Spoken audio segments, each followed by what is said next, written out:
Hi, Professor Chen. Welcome to China Money Podcast. Thank you for the opportunity. Many economists are optimistic about China's growth this year, you included. Do you see any potential roadblocks that could surprise us all on the downside? I think there may be disturbances for 2013 out of China, but I think whatever domestic challenges there will be on the economic side, the Chinese government will still be able to use some policy tools, especially if necessary, accelerated infrastructure spending to fight off on a temporary basis. So maybe for this year, 2013, the geopolitical risk is one of the things that I think that may surprise people, especially given noise from Japan and also from China over the disputed islands.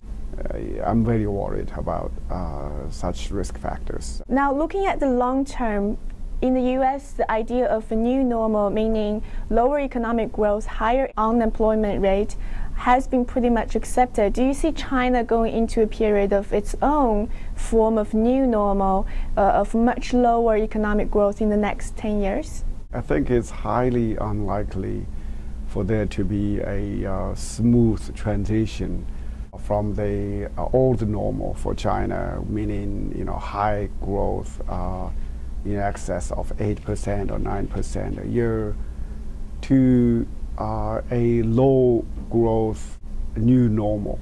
For China to be able to keep growing at, let's say, 6% or 7% a year for another 20 years, major reforms have to take place. And I don't think those major reforms are really realistically doable in the near future unless and until some crisis occurs.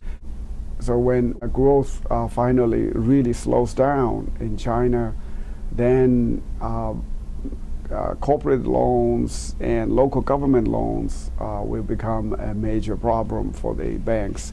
But I don't think this year, 2013, will be the year that the local governments will really collapse.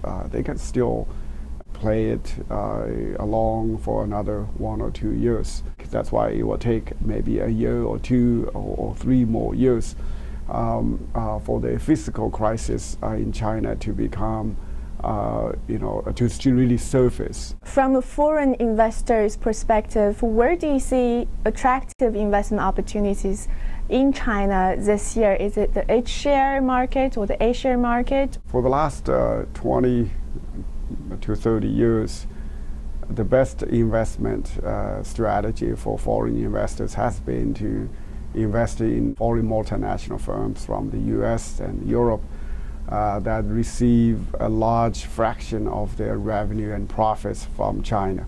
If you look at how those multinational company stocks have done over the last 20 years compared to the H shares or especially the A shares, you will not be surprised to see that those foreign multinational stocks have done way better.